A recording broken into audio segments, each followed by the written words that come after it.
This is Inside Indiana Business Radio for Monday, October 7th, 2024. I'm Marek Mazurek.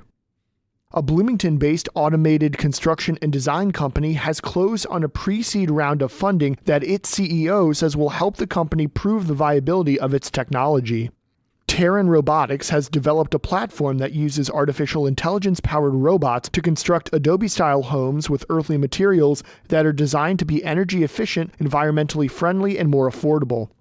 Terran CEO Zach Dweil told Inside Indiana Business the company will use the funding for further development of the technology. We've got a few people we've hired to help run these robots. We're going to be building a few more robots this winter, and we've got projects starting in early spring, both in Bloomington and in Columbus, Indiana, that we're going to be building, kind of proving out that the technology can work, proving out the price point. Terran says its material and building processes can drastically reduce the amount of carbon dioxide created through housing construction and is suitable for developers across regions and product types.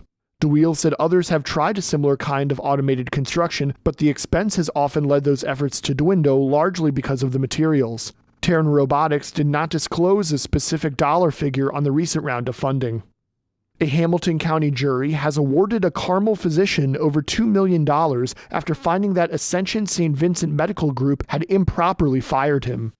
Timothy Story won his civil suit last week as the jury awarded him $300,000 for breach of contract and $1.75 million for tortious interference. Story had claimed that the Indianapolis-based health system fired him in 2020 upon learning of an alleged federal investigation into his prescribing practices. Ascension St. Vincent argued that its termination notice said that Story failed to notify it of the federal investigation as required by his employment agreement. Story said to the best of his knowledge he was not the target or subject of any federal investigation and had simply responded to a subpoena requesting 5 patient records. The lawsuit went on for 3.5 years.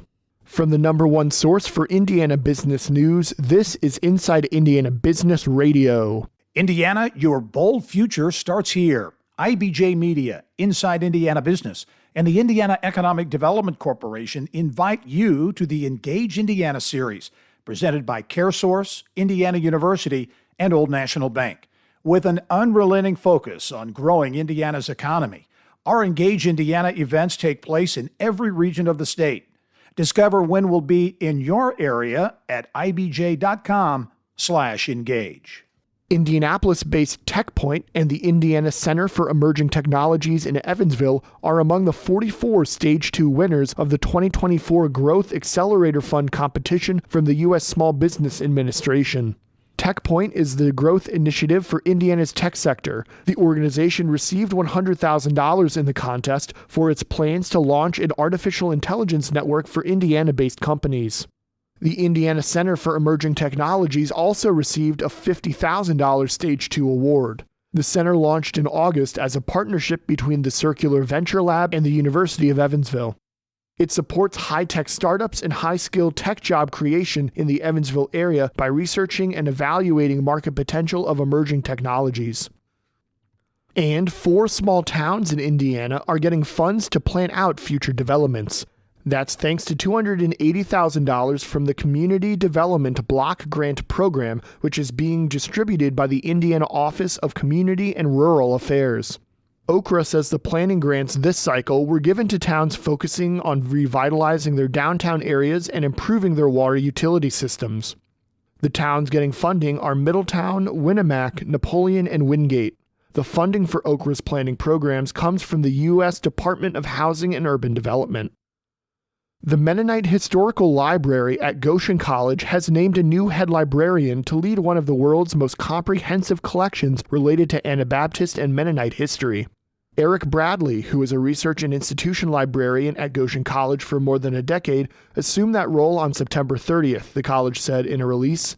He replaced Joe Springer, who was the Mennonite Historical Library curator for almost 40 years.